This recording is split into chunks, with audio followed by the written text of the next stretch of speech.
대표적인 것이 여러분 다 갖고 계시는, 또 대부분 갖고 계시는 스마트폰이나 컴퓨터가 그런 도구죠.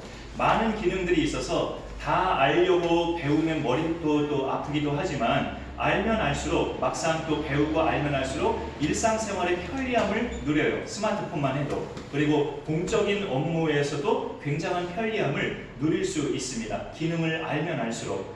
지금 드리는 예배도 제가 만약에 그 컴퓨터나 스마트폰에 대해서 더 박사처럼 이렇게 안다면 교회 오지 못하고 집에서 예배드린 분들에게 더 생생한 화면으로, 더 실감 있게 그렇게 실시간으로 예배도 송출하고 아마 그럴 능력도 될 거예요. 근데 이제 많이 저도 배워야 하기 때문에 아직 그렇게까지 못하고 유튜브에만 올려드려서 나중에 이렇게 주일날 저녁 때 돼서야 그렇게 보실 수 있게 올려지는데, 사실 이런 부분에 더 지식이 많고 기계에 대해서 많이 알면 알수록 또 집에서 예배드리는 분들께도 더 현장감 있게 또 송출을 할 수가 있죠.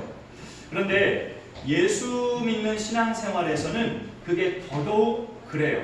내가 믿는 예수님이 누구신지를 알면 알수록 신앙생활은 더 행복하고 더 복되고 더 풍성해집니다. 그것을 그럼 아는 비결, 예수님이 누구신지를 아는 비결은 성경에서만 알 수 있는데, 성경 말씀을 보면서도 그 말씀 한 절 한 절이 무슨 의미인지 내가 깨달아질 때 그게 진정으로 아는 거죠. 예수님이 이런 분이구나 라고 우리가 깨달아지고 알아지면 신앙생활이 훨씬 더 복되고 풍요로워진다는 것입니다. 오늘 말씀의 제목이 믿는 자에게 부어진 은혜, 예수 믿는 자에게 따라와지는 은혜를 말하는 거예요. 지난주에 말씀드렸을 때 잠깐 언급했었는데, 예수 믿는 사람들에게 확실하게 약속된 복은 영생이에요. 죽어도 사는 그 영생. 근데 그렇기 때문에 그 영생은 그 외에 다른 어떤 복을 갖다 대도 영생하고 비할 바 아니는 최고의 복이라고 말씀드렸습니다. 인간에게 가장 두려움은, 이건 누구나 부인할 수 없는데, 죽음입니다. 죽음. 인간에게 그게 가장 두려움인데, 죽어도 영원히 사는 복이 영생이라고 예수님이 말씀하셨어요. 그런데 하나님은 또 참 감사하게도 예수 믿는 자에게 영생의 복을 주시는 것뿐만 아니라 그 영생의 복에다 얹어주시는 또 다양한 복들이 있어요. 내가 온 것은 양으로 생명을 얻게 하고 더 풍성히 얻게 하려 함이라 라고 예수님이 자기를 그렇게 말씀하셨는데, 내가 온 것은 내 양떼들로 생명을 얻게 하고 영생을 얻게 하고 그 다음에 더 풍성히 얻게 하려고, 그 영생에 따라오는 여러 가지 부수적인 복들도 말씀하시는 거죠. 그게 지난주에는 평안이라고 제가 말씀드린 바 있었는데, 오늘 말씀에 보면 이제 여러 가지 우리가 예수 믿는 것 때문에 행할 수 있는 능력들, 능력 면에서 따라오는 은총들을 우리가 같이 보고자 합니다. 12절을 먼저 보시면, 내가 진실로 진실로 너희에게 이르노니 나를 믿는 자는 내가 하는 일을 그도 할 것이요. 예수님을 믿는 자는 예수님이 행하셨던 일을 그 사람도 할 수 있다는 그런 능력 면에서 이렇게 그런 은혜들이 따라오는 거죠. 영생만 주어지는 것이 아니라, 예수 믿으면 영생만 약속으로 받는 게 아니라 예수님이 하셨던 일들, 그걸 믿는 사람들도 똑같이 해낼 수 있다는 그런 복이 따라오는 거예요. 여기 말씀에서 나를 믿는 자는, 나를 믿는 자는이라고 12절에서 말씀하고 있죠. 나를 믿는다는 것은 성경대로 예수님을 믿는다는 걸 말해요. 성경대로 예수님을 믿는 것. 성경에서 예수님을 어떤 분이라고 그런 말씀하고 있는가? 다른 본문 멀리 갈 필요 없이, 여기 오늘 본문이 14장이잖아요. 14장 안에서 예수님이 어떤 분인지를 우리가 또 쉽게 찾아볼 수 있는데, 성경으로 6절 잠깐 보시면 아주 유명한 말씀이죠. 6절이 예수께서 이르시되 내가 곧 길이요 진리요 생명이니 나로 말미암지 않고는 아버지께로 올 자가 없느니라 라고 말씀하고 있어요. 여러분이 살아가시는 동안 여러 갈래 길 중에서 한 길을 선택해서 가야 되시는 순간들이 있으실 겁니다. 그런데 가끔은 불안하게 이런 생각이 밀려올 때도 있어요. 내가 지금 가는 길이 맞는 건가? 지금 내가 가는 길이 맞는 길인가? 좀 이렇게 두려울 때가 있어요. 혹시라도 지금 내가 가는 길이 잘못된 길은 아닌가? 이런 불안함, 이런 두려움과 걱정이 밀려올 때가 있습니다. 주로 뭐가 이제 느껴질 때 그런가요? 어떤 열매가 전혀 없고 문제 해결이 전혀 안 되는 상태에서 계속 나는 가기만 하고 있다면, 이게 내가 바른 길로 가는 게 맞는가라는 생각이 들 수 있죠. 또 누구하고 손을 잡고 일을 같이 지금 추진하고 있는데, 이 내가 손잡은 이 사람이 처음 봤을 땐 참 괜찮은 사람이고 좋은 사람인 줄 알았는데 보면 볼수록 그렇지 않다고 느껴질 때, 그때도 그런 생각이 들죠. 내가 이 사람하고 손잡고 같이 가는 이 길이 지금 맞게 가고 있는가, 그런 생각이 들 수 있어요. 그러나 이 길만 확실하게 들었었다면 문제 없습니다. 하나님께로 가는 길, 하나님께로 가는 길만 내가 제대로 들었었다면 다른 길은 하나님이 또 은혜 가운데 잘 정정해 주셔요. 하나님께로 가는 길이 뭐냐? 예수 그리스도예요. 예수 그리스도를 붙잡는 것이 바로 하나님께로 가는 길로 우리가 잘 가고 있는 것이죠. 하나님께로 가는 길이 바로 오늘 6절에, 지금 제가 읽어드린 그 6절에 내가 곧 길이요 진리요 생명이라고 말씀하셨잖아요. 내가 곧 아버지께로 가는 길이요 진리요 생명이라고 말씀하시는 거죠. 죄인인 인간이 거룩하신 하나님께로 가면은 죽어요. 그래서 구약시대에 많은 삼손의 그 아버지 마누아도 그랬고, 주의 사자를 봤을 때마다 내가 하나님을 봤으니 나는 죽었구나라고 다들 그렇게 말하잖아요. 하나님을 보면 죄인들은 죽는단 말이죠. 그런데 이 죄인이 거룩하신 하나님 앞에 갈 수 있는 유일한 길이 바로 하나님이 보내신 예수님을 통하면 갈 수 있다는 거죠. 그 어떤 종교도 아니고 사람의 선행도 아니고 많이 공부해서 얻은 지식도 아니고 오직 하나님이 이 땅에 보내신 예수님, 그분만이 우리가 거룩하신 하나님께로 갈 수 있는 유일한 길 되시는 분이셔요. 이렇게 믿는 것이 성경대로 예수님을 믿는 겁니다. 하나님은 우리가 예수님을 통해서 우리가 만날 수 있는 그 하나님은 부족함이라는 것이 없는 분이에요. 다윗이 시편 23편에서 잘 말하고 있죠. 그분의 생명은 또 영원하기 때문에 우리처럼 나이를 먹는 개념이 없어요. 하나님은 나이를 먹는 것은 하나님께 해당 사항이 없으십니다. 그래서 피곤함이라는 것도 없으시기 때문에 졸지도 주무시지도 아니하시는 분이 하나님이셔요. 그분의 능력을 이렇게 말하고 싶어요. 어려운 일을 해내시는 능력이 아니라 불가능한 일을 해내시는 능력입니다. 하나님의 능력은 처녀가 잉태하는 것은 어려운 일이 아니라 불가능한 일이에요. 경수가 끊어진 지 오래된 노년의 여인이 아들을 낳는다는 것은 어려운 일이 아니고 불가능한 일입니다. 숨이 끊어진 사람이 다시 살아난다는 것은 어려운 일이 아니고 불가능한 일이에요. 이 불가능한 일을 하시는 분이 하나님이세요.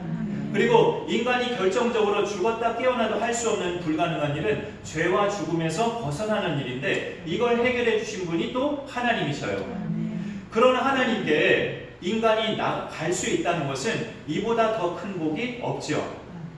그렇다면 아무나 그게 누릴 수 없는 것일 수 있겠고, 그렇게 그 큰 복을 누릴 수 있는 사람은 과연 어떤 사람이냐, 그걸 과연 아무나 누릴 수 있는가, 그리고 또 그 길이 과연 쉽겠는가. 우리는 사람들은 보통 그렇게 생각할 수 있지만, 생각해보면 어려울 수 있지만 생각해보면 하나도 어렵지 않죠. 예수님을 통하면 하나님께로 갈 수 있으니까. 그렇게 생각하면 대단히 쉽지만 그 예수님을 믿지 않는 사람은 도저히 불가능이기 때문에 또 대단히 어렵다고도 볼 수 있죠. 그래서 우리 같이 이렇게 하나님의 은혜를 받고 예수님을 믿은 사람에게는, 이렇게 우리 믿음으로 구원받은 사람에게는 영생의 복도 당연히 약속되어 있지만 그 뒤에 또 따라오는 부어지는 은혜들이 있어요. 오늘 말씀에서 우리 믿는 자에게, 나를 믿는 자는 하고 예수님이 말씀하신 복들, 그것을 오늘 말씀에서 우리가 나눠보려고 하는데요. 우선 예수님의 이름으로 무엇이든 구하면 받는다는 것, 예수님이 행하신다는 것이 우리에게 따라오는 은혜들입니다. 13절과 14절에 보면 너희가 내 이름으로 무엇을 구하든지 내가 행하리니 라는 말씀이 있고요. 14절도 똑같아요. 내 이름으로 무엇이든지 내게 구하면 내가 행하리라. 예수님의 이름이 굉장한 그 힘이고, 그 이름이 내 앞에 있으면 하나님께서 그 예수님의 이름이 내 가슴에 붙어 있는 걸 보시고 내가 예수님의 이름으로 구하는 것마다 하나님이 착착 응답하신다는 거죠. 교회에서 그 새로운 후임자 담임 목사를 청빙할 때 교회마다 요즘은 또 안 그런 교회도 있는데 지금도 여전히 구비 서류 중에 이걸 요구하는 교회들도 많더라고요. 추천서, 교계 어떤 유명한 목사님의 추천서를 이렇게 구비 서류 중에 그렇게 요구하는 교회들도 있어요. 그런데 그 추천서 중에 만약에 이제 거기에다 지원서를 내는 목사들, 많은 후보들 중에 총회장을 알고 있다, 대형교회 목사를 알고 있다, 그런 목사님들은 유리하죠. 지금 총회장은 세해대교회 소강석 목사님인데 만약에 내가 소강석 목사님의 추천서를 받은 그분의 서명이 새겨진 이력서를 어느 교회에다 냈다. 그러면 그 받는 교회들은 굉장히 어필할 수 있어요. 야, 이분이 소강석 목사님을 아네? 하면서 대단한 분인가 보다. 막 그러면서 그 추천서 내용만 보고 다른 거 안 보고 그냥 뽑을 수 있단 말이죠. 그게 어찌 보면 인간의 한계이고 또 교회의 맹점이기도 해요. 사실 그런 거물급이 추천한 것을 보면 정말 그 목사님 괜찮기 때문에 그런 목사님들이 추천까지 할 수 있지만 사실 막상 추천한 내용과 실제로 그 목사님을 그 교회가 이제 경험해 보면 추천해서 썼던 내용과는 다른 모습들도 많이 보여요. 그 목사님들을 경험하다 보면. 그럼 교회 입장에서는 무슨 생각이 들까요?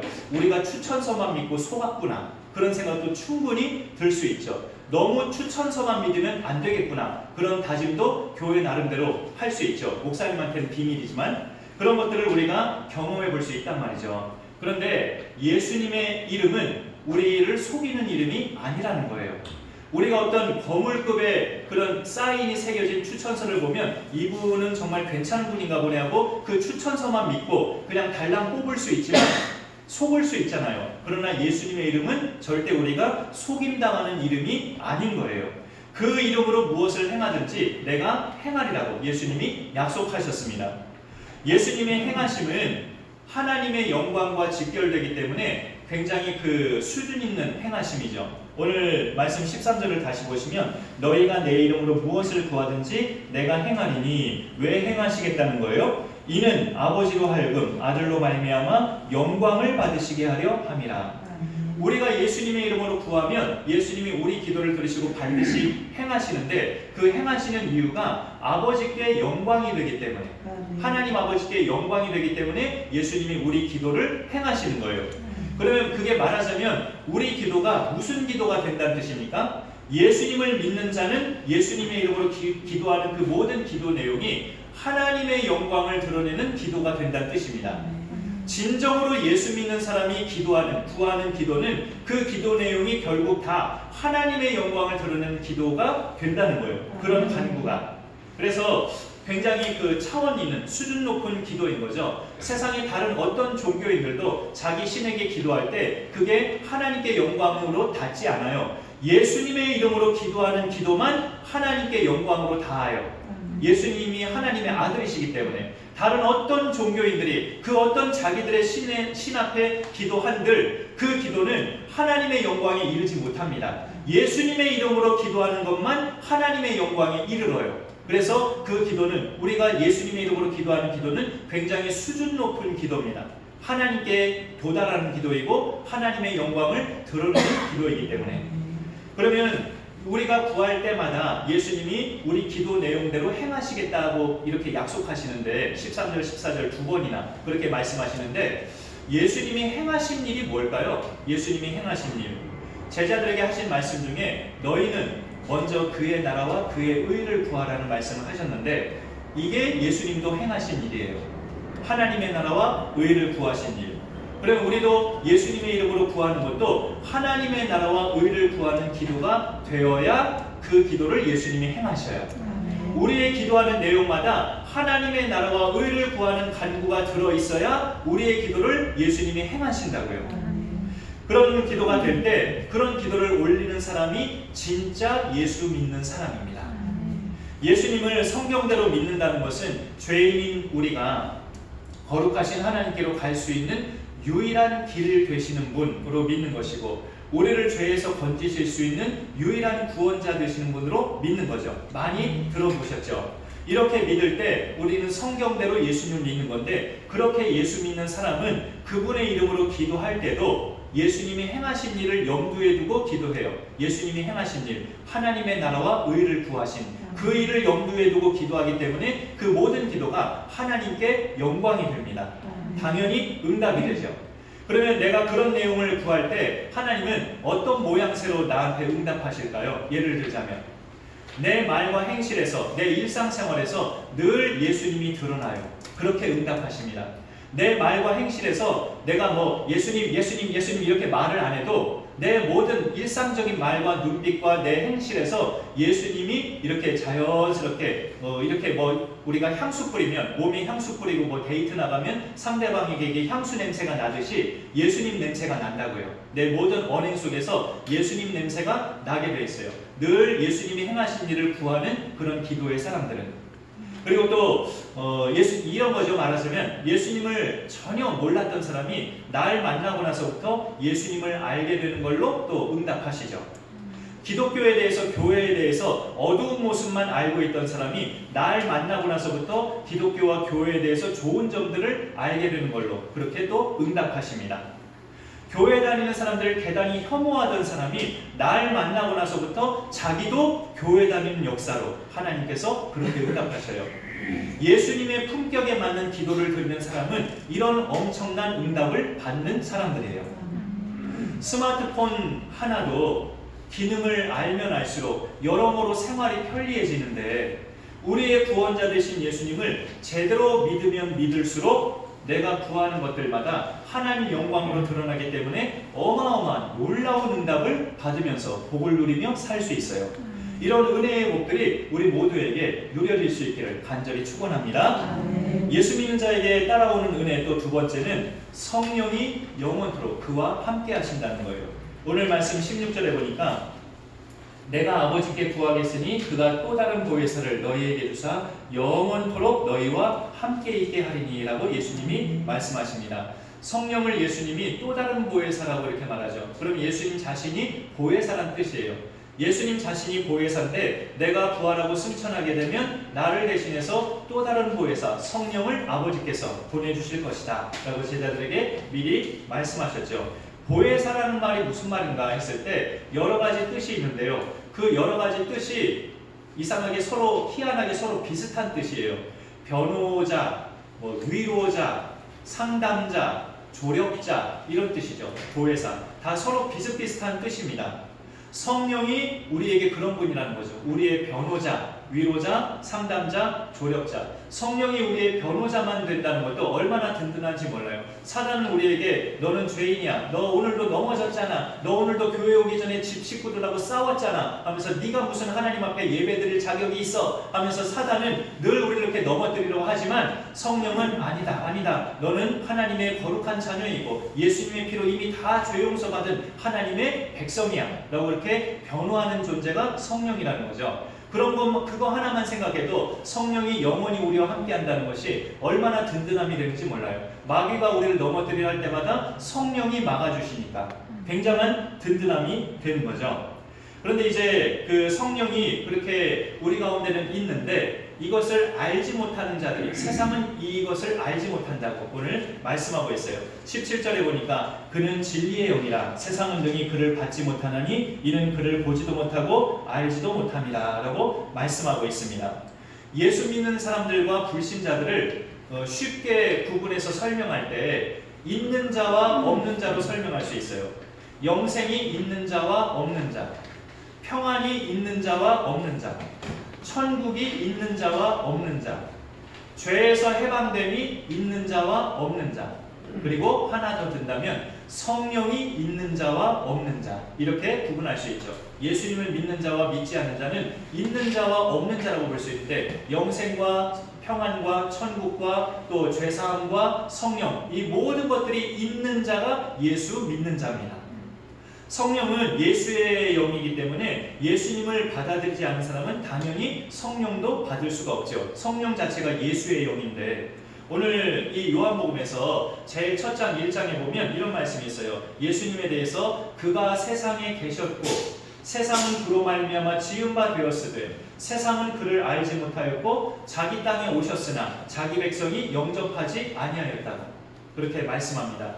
예수님을 알아보지 못하고 영접하지 않은 사람은 당연히 성령도 알아보지 못하니까 성령이 없죠. 그 마음 가운데 거듭나지 않은 자연인이에요. 자연인. 그 자연인을 성경에서는 육에 속한 사람이라고 말을 합니다. 참고 말씀 한 절 같이 한번 읽어볼까요? 우리 고린도전서 말씀인데 한번 읽어주시죠. 시작. 육에 속한 사람은 하나님의 성령의 인도를 받지 아니하나니 이는 그것들이 그에게 무섭게 보이며 또 그는 그것들을 알 수도 없나니 그러한 일은 영적으로 분별되기 때문이라. 육에 속한 사람은 하나님의 성령의 일들을 받을 수도 없고 알지도 못해서 그런 일을 행하는 우리가 어리석게 보인다고 말하는 거예요. 주일마다 어떤 분들은 정말 멀리서까지 교회를 오셔요. 어떤 분들은 하루에 기도하는 시간이 1시간에서 2시간씩 투자하며 기도를 해요. 이 두 가지 부류의 공통점은 많은 시간을 투자해서 신앙생활을 한다는 거죠. 그게 성령 받지 못한 사람은 이해가 안 되는 거예요. 저럴 시간 있으면 나는 운동하고 뭐 맛있는 거 먹으러 다니고 잠을 자겠다 이렇게 생각하죠. 육에 속한 사람은. 어떤 분들은 땀 흘려 번 돈의 상당한 액수를 헌금으로 드려요. 어떤 분들은 집안에서 자기 혼자만 예수 믿는데 다른 가족들은 쉬는 이날에 바람도 쐬러 가고 뭐 놀러도 가려고 의논하고 있는데 그때마다 그 믿는 가족이 초를 쳐요. 나는 안 된다. 나는 예배드리러 교회 가야 된다. 이러면서 또 명절 때마다 제사를 거부해서 그 기쁨의 날인 명절 때 온 가족을 분노하게 만들어요. 어떤 분은 크게 다쳐서 의사나 가족들이 꼼짝 말고 집에 있으라고 하는데 안 된다고 사모하는 마음으로 그 불편한 몸을 이끌고 교회를 와요.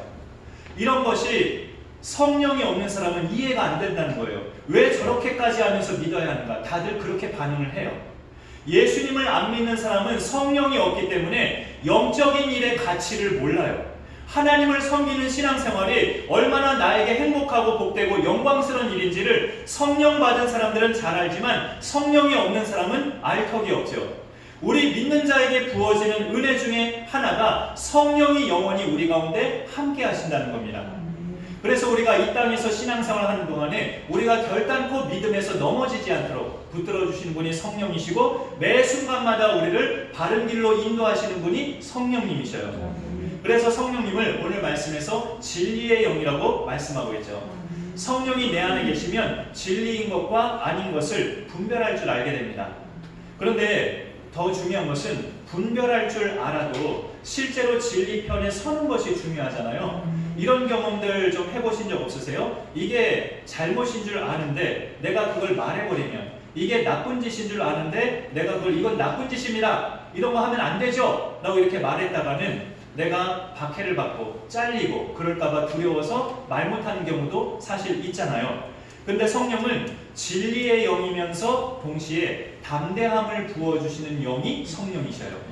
사도행전을 보시면 성령으로 충만을 받은 제자들이 목숨의 위협을 받으면서도 겁없이 예수님을 전하잖아요.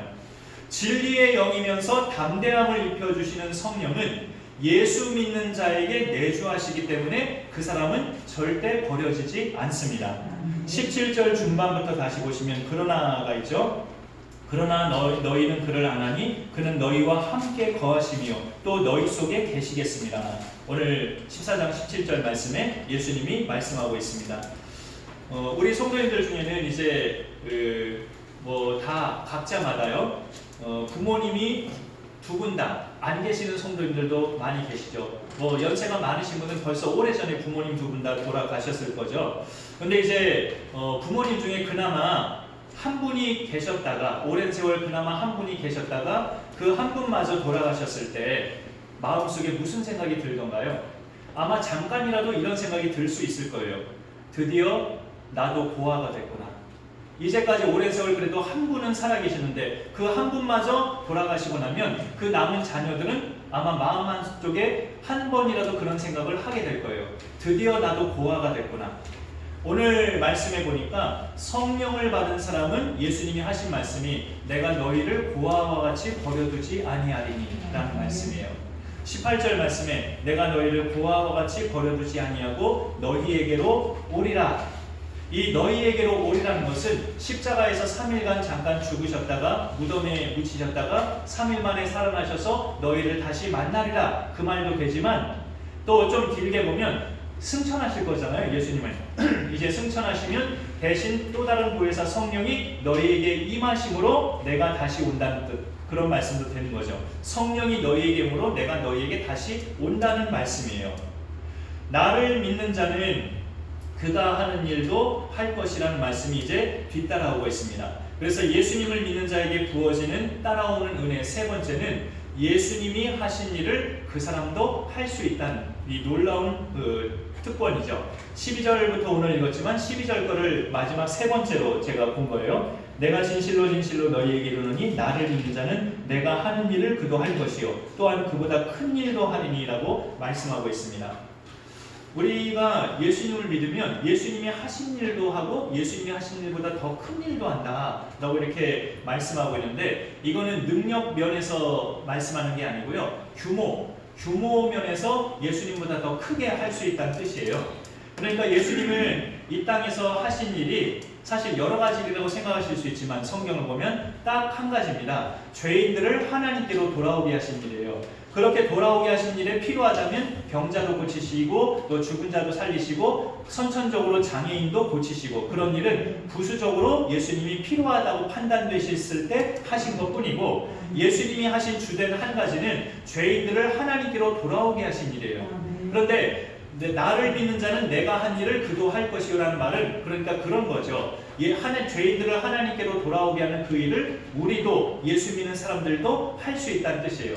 근데 그보다 더 큰 일도 하리라는 이 말은, 예수님은 공생의 기간이 딱 3년이었어요. 3년. 하나님 나라의 일을 하신 기간이 3년이었지만 우리는 하나님 나라의 일을 3년에 국한해서만 하지 않잖아요. 내 목숨이 붙어있는 동안, 내가 육신의 거동이 불편하지 않는 동안은 계속 하나님 나라의 일을 우리는 할 수 있어요. 예수님은 3년만 하시고 승천하셔야 되기 때문에 긴 세월을 못 하셨지만 우리는 육신의 생명이 거두어지는 순간까지 계속 하나님 나라의 일을 할 수 있단 말이죠. 그러니까 예수님이 나를 믿는 자는 내가 한 일보다 더 큰 일도 하리라는 그 말씀의 뜻은, 구원받은 자의 수, 그 다음에 복음을 전하는 그 지역 범위가 예수님보다 더 크다는 말이죠. 예수님은 3년밖에 못 하셨지만 우리는 30년, 40년을 할 수 있잖아요. 그러면 우리가 전도한 자의 수가 예수님이 전도하신 자의 수보다 많을 수 있죠, 실제적으로. 그리고 예수님은 제자가 12명밖에 안 됐지만, 광범위하게 몇십 명도 되긴 했지만 직계 제자는 12명밖에 안 됐잖아요. 그러나 목회자들의 경우 수십 년 동안 제자 훈련을 하면 그 제자들이 계속 예수님 제자보다 훨씬 더 많아질 수 있죠. 그런 점에서 나를 믿는 자는 내가 한 일보다 더 큰 일도 하리라. 규모 면에서 말씀하신 겁니다. 능력 면에서 말씀하신 게 아니고. 그런 점에서 우리가 전도한 수가 예수님이 전도하신 수보다 더 많을 수 있고, 예수님은 그 지역 범위가 갈릴리와 유대 땅 그 정도였지만 우리는 성령이 계시는 한 세계 어느 곳을 다니면서도 예수님을 전할 수 있잖아요. 지역 범위도 예수님보다 훨씬 더 우리가 넓죠.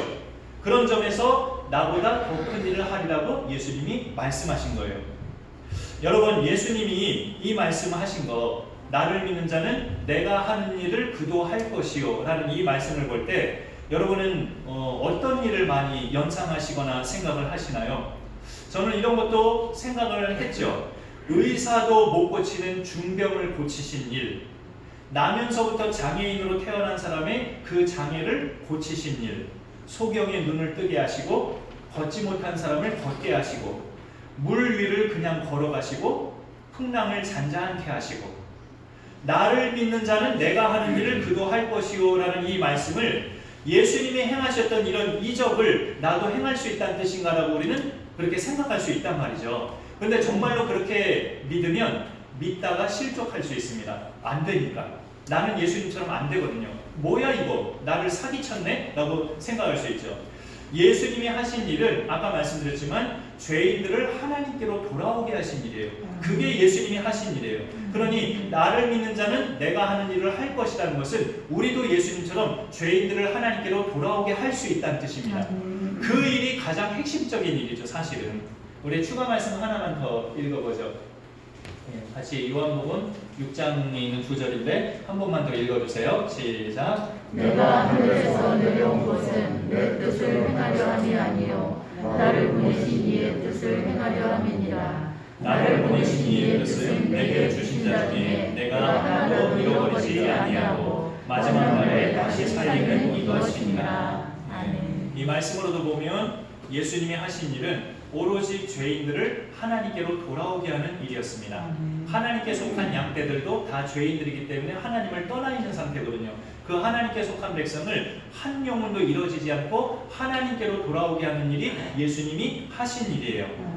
우리가 만약에 예수님처럼 병자를 고치고 이적을 행하는 능력을 가졌다 해도 그 고침받은 사람을 하나님께로 데려오지 못하면 그 병 고침은 아무 의미 없어요.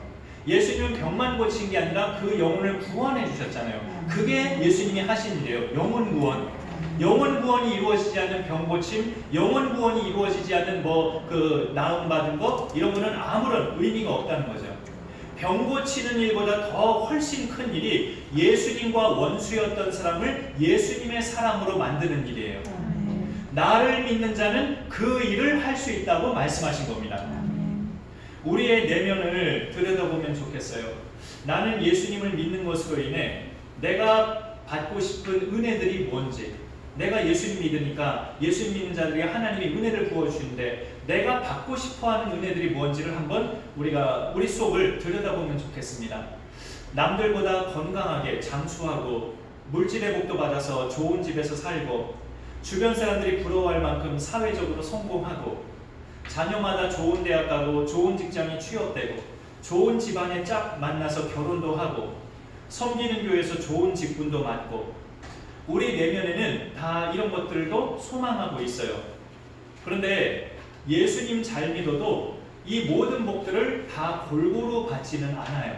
예수님을 잘 믿어도 오히려 예수님을 잘 믿을수록 사도 바울처럼 육체의 가시가 자꾸 생길 가능성이 더 높아요. 예수님을 잘 믿으면 잘 믿을수록 육체의 가시가 생기고 집안에 자꾸 시련들이 생기고 신앙 때문에 믿지 않는 가족들과 자꾸 갈등하는 일이 생기고 잘 믿을수록 오히려 그런 일이 생기지 잘 믿을수록 뭔가가 더 형통하는 그런 경우는 생길 수도 있지만 안 생길 수도 많아요.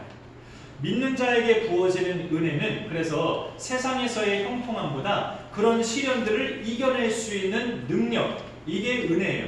그런 시련들이 와도 내 믿음이 흔들리지 않고 그런 시련들을 너끈히 이겨낼 수 있는 능력이 믿는 자에게 따라오는 은혜란 말이에요.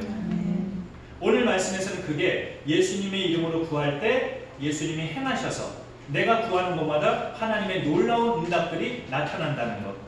그리고 보혜사 성령이 내 평생 동안 나와 함께 하셔서 내가 믿음에서 떠나지 않고 나를 진리 가운데로 인도하신다는 것. 그리고 예수님이 행하신 그 영혼 구원의 일을 나도 할 수 있다는 것. 이런 것들이 예수님을 믿는 자에게 따라와지는 은혜입니다. 예수님이 누구신지를 성경 속에서 바로 알고 바로 믿어서 그에 따라 부어지는 은혜로 인해 우리가 세상에서 더 승리하고 우리 가족과 또 소중한 영혼들 하나님께로 잘 인도할 수 있기를 간절히 축원합니다. 네, 제가 기도하겠습니다. 하나님 감사합니다. 오늘도 우리에게 말씀하여 주심을 감사드립니다. 예수 믿는 자에게 부어지는 은혜들을 오늘 예수님이 하신 말씀을 통해서 우리가 나누게 하심을 감사드립니다. 이 은혜를 우리가 늘 기억하며 하나님 은혜 속에서 우리의 믿음 생활이 날마다 승리할 수 있도록 하나님 도와주옵소서. 예수님의 이름으로 구하는 것마다 예수님이 시행하시겠다고 말씀하셨는데 내가 기도하는 기도 제목마다 하나님께 영광이 되게 하시며 보혜사 성령이 내 죽는 날까지 천국 가는 그날까지 나를 떠나지 아니하신다고 약속하셨는데 그 성령 안에서 늘 진리 안에 거하며 세상에서 믿음으로 승리하는 우리 모두가 되게 하여 주옵소서. 예수님이 행하신 영혼 구원의 일 우리도 성령을 힘입어 능력 있게 잘 감당하여서 우리가 이 땅에 사는 동안에 많은 영혼들을 하나님께로 인도하는 그런 구원자의 사명 잘 감당할 수 있도록 인도하여 주옵소서. 예수님의 이름으로 기도합나이다.